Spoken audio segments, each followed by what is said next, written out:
أهلا بكم من جديد. عنوان الفيديو بتاعنا النهاردة: إسماعيل فرغلي يبكي على الهوى حزنا على فراق زوجته، ياما ضحت علشاني.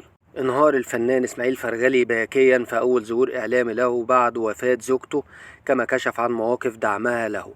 وتحدث الفنان إسماعيل فرغلي خلال استضافته في برنامج الستات ما يعرفوش يكذبوا اللي بتقدمه الإعلاميتان منى عبد الغني ومها بهنسي على قناة CBC، ويذاع يوميا من 13 عن آخر لحظات حياتها. وقال إن هي تحملت آلاما صعبة لم يتحملها أحد، وكانت رغم الألم لا تظهر ما بها، لافتا لأنها في أوقات كثيرة كانت تتخلى عن تناول الدواء حتى لا تؤثر على ميزانية الأسرة، وهو السبب الوحيد الذي كان يدفعه للشجار معها. ووصف الفنان إسماعيل فرغلي علاقته بزوجته الراحلة بأنها رزقه الحقيقي، وقال دي كانت رزق ربنا اداهولي، بقالنا 27 سنة مع بعض، البيت فيه فلوس أو مفيهوش كان في رضا، وهي كانت راضية وعايشة على الحلوة والمرة، ومستحيل كانت تطلب حاجة مني.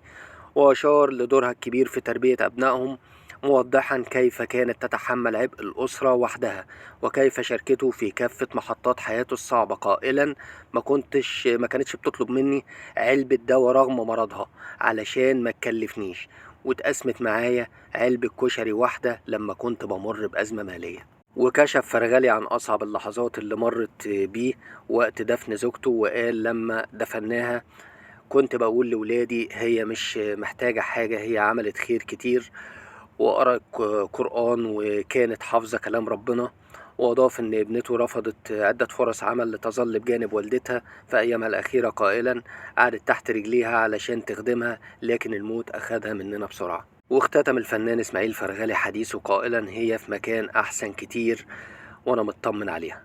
ويذكر أن إسماعيل فرغلي أعلن في سبتمبر الماضي عن وفاة زوجته، وذلك من خلال رسالة نشرها عبر صفحته في موقع التواصل الاجتماعي انستجرام. وكتب إسماعيل فرغلي: إن لله وإنا إليه راجعون، توفت على رحمة الله تعالى زوجتي، وصلاة الجنازة بعد صلاة الظهر بمسجد الشرطة بالشيخ زايد.